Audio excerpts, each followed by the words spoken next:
Hola, buenos días, bienvenidos. Estamos comenzando nuestro tiempo devocional en esta mañana.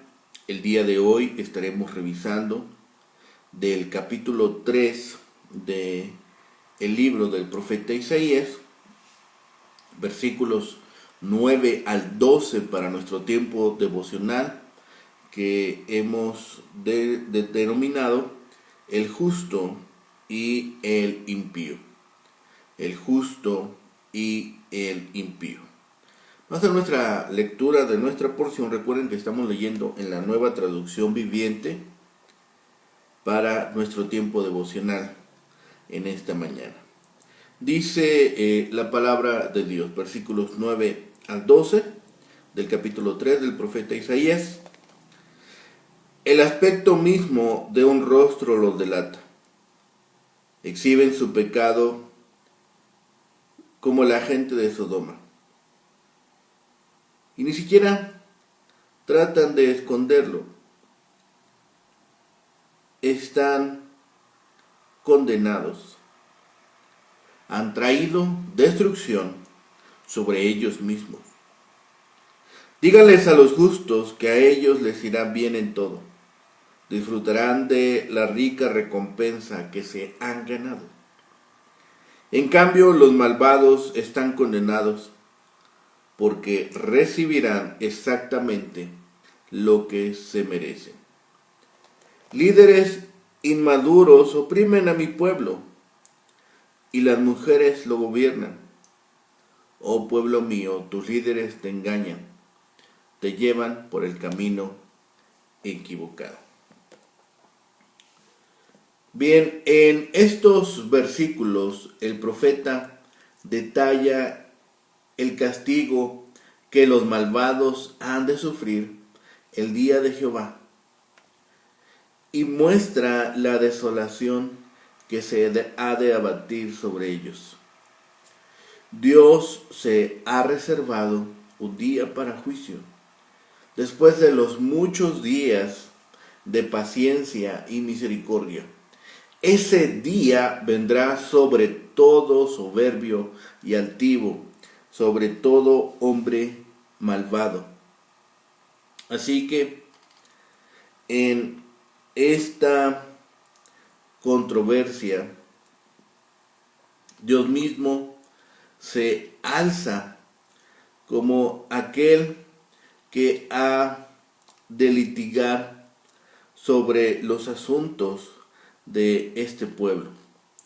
Si nosotros observamos la condición que han tenido, veremos ahora que incluso en estos versículos el profeta empieza una serie de ayes, es el preámbulo a esta expresión que va a usar como lamentos, 2 en este capítulo y 6 en el capítulo 5.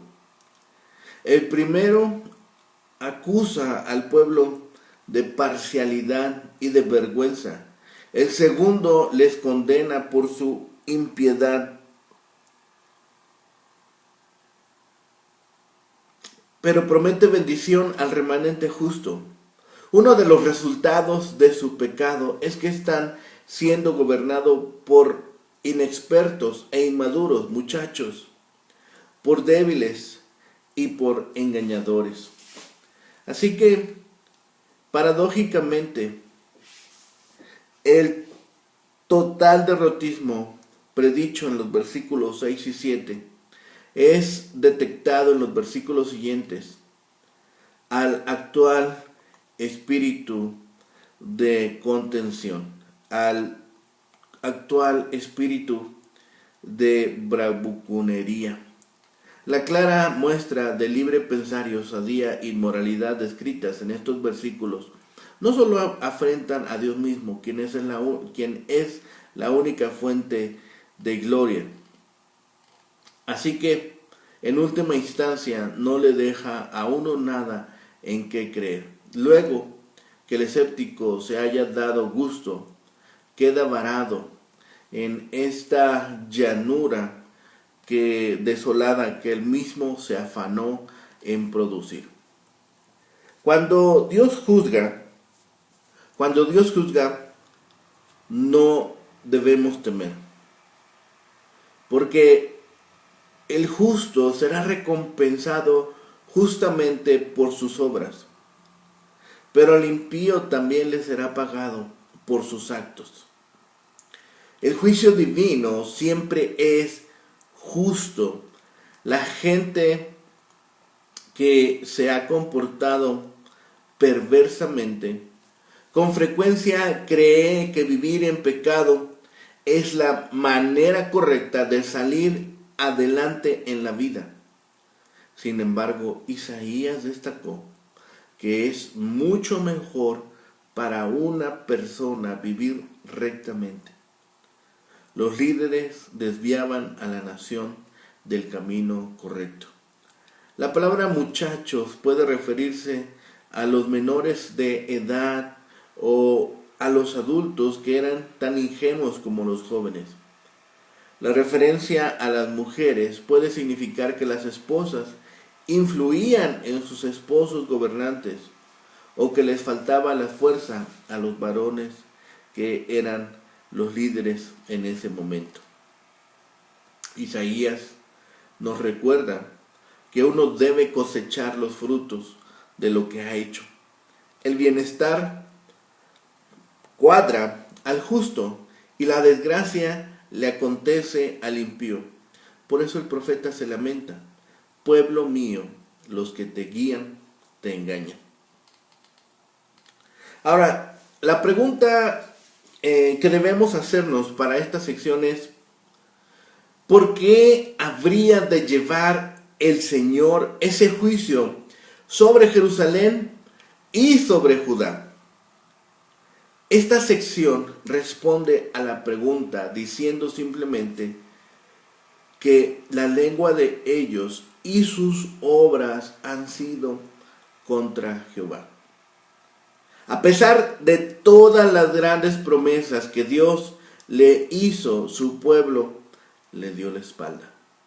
La sentencia del Señor es siempre una respuesta al pecado y a la rebelión. Como dice Isaías, Jerusalén y Judá amontonaron mal para sí. Aquí Dios deja constancia de la evidencia contra su pueblo escogido que lo había desafiado. Él había visto su ignominia, pero a ellos no les importaba. Sin remordimiento alguno, publican su pecado, demostrando un avanzado estado de corrupción espiritual. La conciencia humana responde a las leyes de Dios que están escritas en el corazón, pero su pueblo había dejado de escuchar a su voz interior tan ciertamente como había dejado de oír la voz de Dios recogida en las Escrituras. Ni siquiera disimulaban mientras se jactaban de sus pecados. Incluso las expresiones en su rostro, en los que no aprecia ni un asomo de vergüenza ni arrepentimiento, mostraban desprecio por la ley divina. Habían desafiado al Señor en su comportamiento y el juicio era inminente sobre ellos. Iba a llegar sobre ellos, aunque pudiera tardar por algún tiempo. Pero en medio de esta sentencia, el profeta pronunció palabras de consuelo para los justos.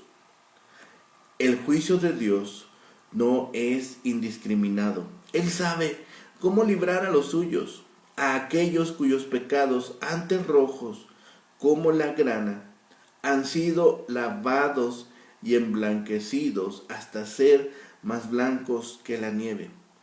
Dios los había declarado santos y rectos ante Él por medio de la fe en la declaración divina.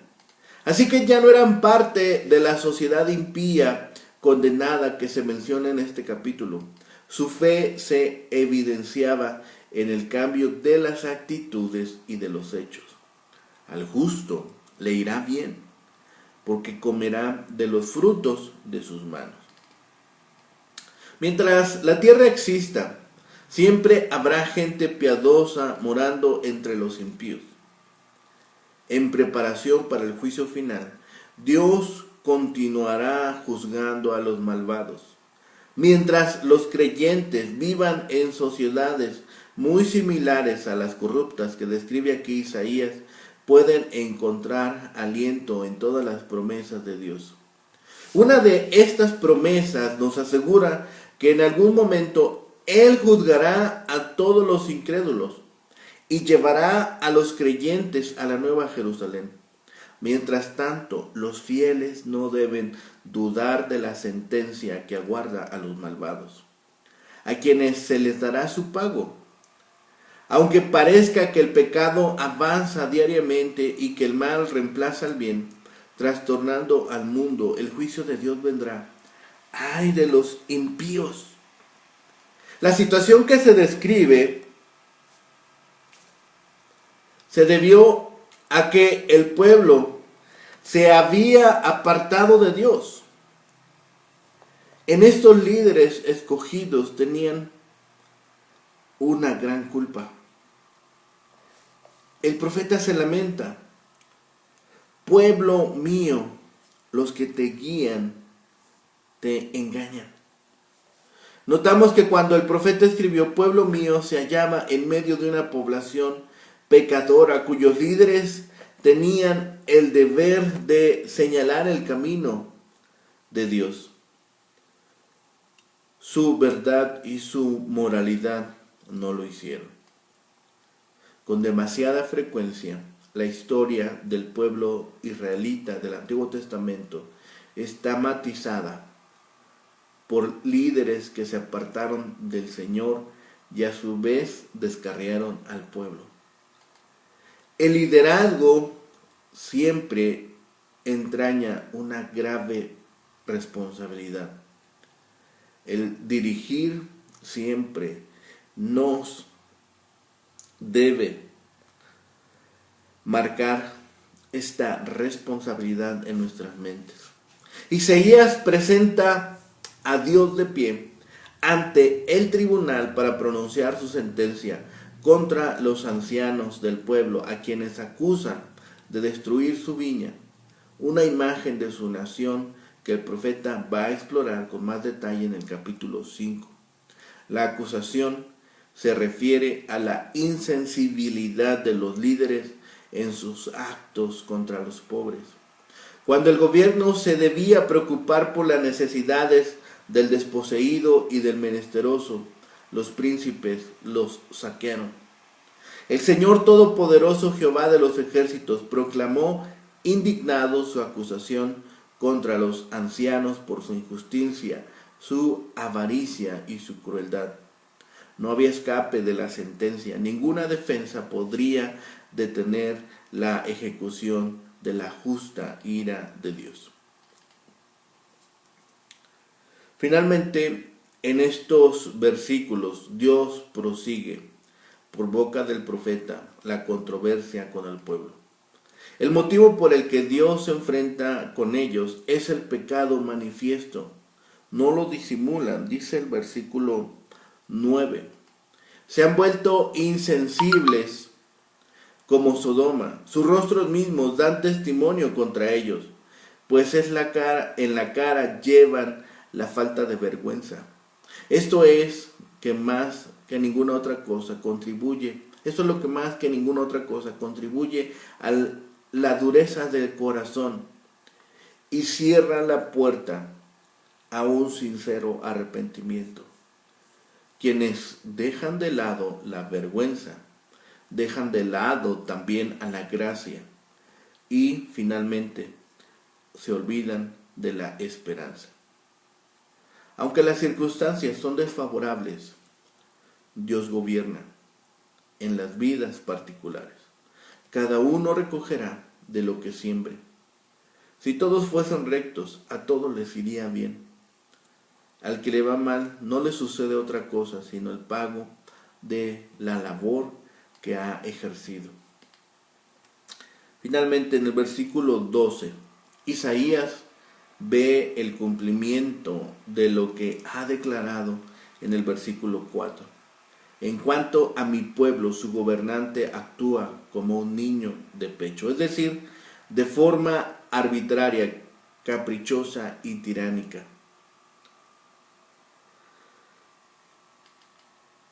Mucho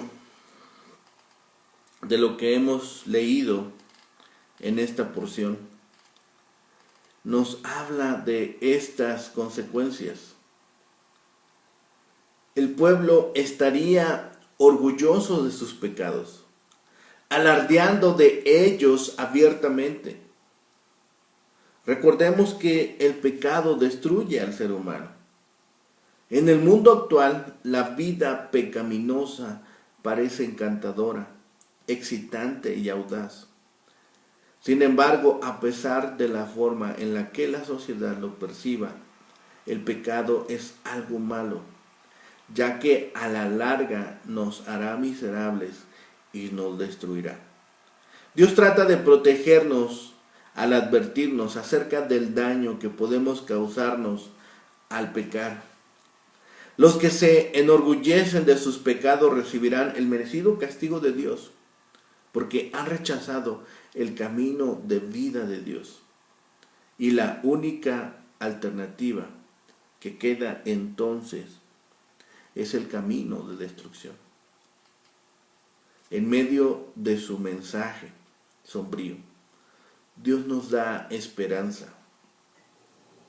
A la larga, el justo recibirá la recompensa de Dios y el malvado su castigo. Es desalentador ver que el malvado prospere mientras nos sentimos derrotados cuando seguimos el plan de Dios. Aún así, debemos continuar tomados fuertemente de la verdad de Dios y cobrar ánimo todos los días. Al final, Dios traerá justicia y recibiremos su recompensa si hemos sido fieles. La regla era cierta. Habría prosperidad o trastorno nacional. Al justo le iría bien y mal al impío. Bendito sea Dios, que confiere fuerzas, aliento, ánimo para el justo que confía en Él, incluso para los pecadores que se arrepientan y vuelvan su rostro hacia Dios. En esta porción vemos que era inminente el momento en el que Dios mostraría su poder. Él llamaría a los hombres a rendir cuentas minuciosas sobre toda riqueza y poder que se les había confiado y del uso que habían hecho de ello. Es pecado descuidar las necesidades del pobre. Es pecado que nosotros sepamos hacer lo bueno y no lo hagamos. Seamos cuidadosos en las cosas pequeñas. Seamos firmes en el buen uso de los dones, habilidades y talentos que Dios nos ha dado. Vemos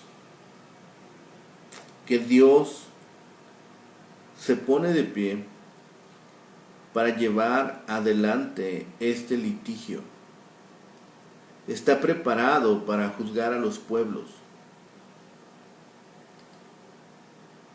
Dios es descrito en este pasaje como este juez que ejerce justicia.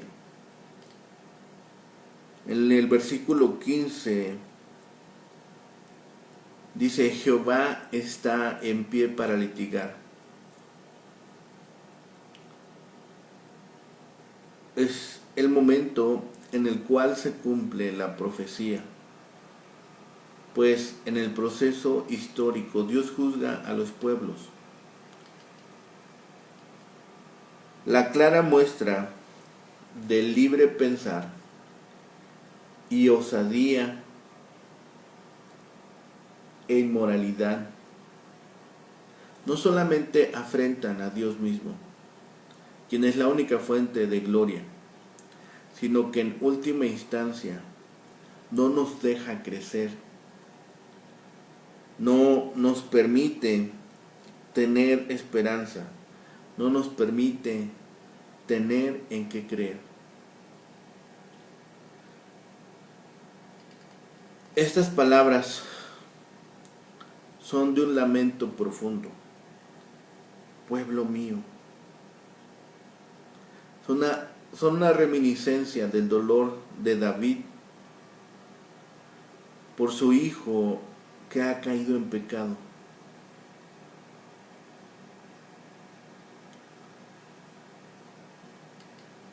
Es doloroso observar cómo hombres y mujeres desperdician su vida yendo tras el pecado, yendo tras una serie de cosas que al final encuentran que los dejan vacíos. El final para esta sección son del versículo 13 al 15. Dice: el Señor ocupa su lugar en el tribunal y presenta su caso contra su pueblo. El Señor se presenta para pronunciar juicio sobre los ancianos y los gobernantes de su pueblo. Ustedes han destruido a Israel, mi viñedo. Sus casas están llenas de cosas robadas a los pobres. ¿Cómo se atreven a aplastar a mi pueblo al restregar la cara de los pobres contra el polvo? Reclama el Señor de los ejércitos celestiales. Es doloroso observar esto. Es lastimosamente difícil observar en qué se ha convertido aquel pueblo. Así que los individuos sobre los cuales ha de venir el juicio de Dios son descritos por medio de metáforas muy expresivas para los israelitas. Los cedros del Líbano, altos y erguidos, representaban literalmente a los israelitas, especialmente también a los fenicios, que eran personas altivas y arrogantes. Jehová está de pie para litigar sobre los príncipes. Isaías quiso comunicarnos que Dios tiene la autoridad para juzgar y estaba dispuesto a hacerlo. Dos acusaciones se presentan contra los líderes. La primera es que habían devorado la viña de Dios, al pueblo de Dios. Como los siervos del esposo que deben cuidar de la viña, los líderes tenían que cuidar del pueblo, pero ellos lo habían arruinando, oprimiéndolo. La segunda acusación era que habían abusado de los pobres, robándoles y moliendo sus caras. Esta era una violación de los mandatos prescritos en Deuteronomio, como el de no oprimir a otros, especialmente a las viudas, a los huérfanos y a los pobres. La preocupación por los pobres también se refuerza e ilustra en el Nuevo Testamento. Un espíritu materialista y opresor era síntoma del egocentrismo de los líderes. En lugar de ver su posición de líderes como oportunidad de servir, la veían como medio de enriquecerse a expensas de otro, incluso de sus hermanos.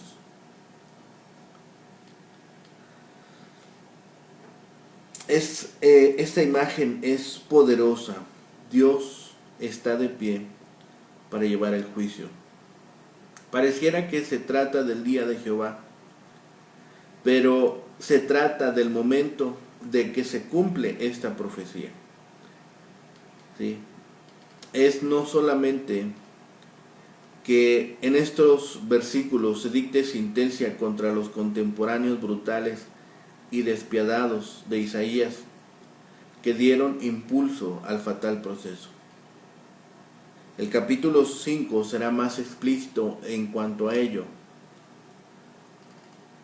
porque resume las palabras que viene Isaías a plasmar en esta sección. En estos versículos Jehová convoca a Israel para venir a juicio.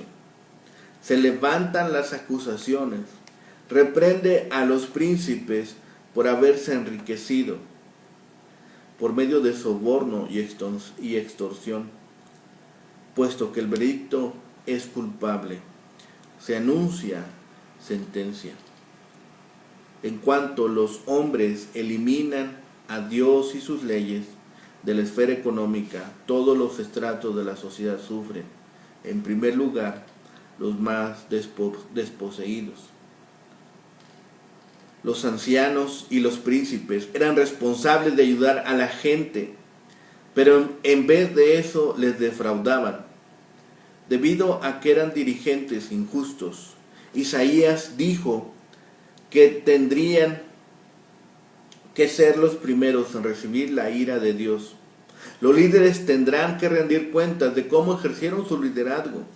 Si alguno de nosotros está en una posición similar, debemos dirigirnos de acuerdo a los mandamientos de Dios.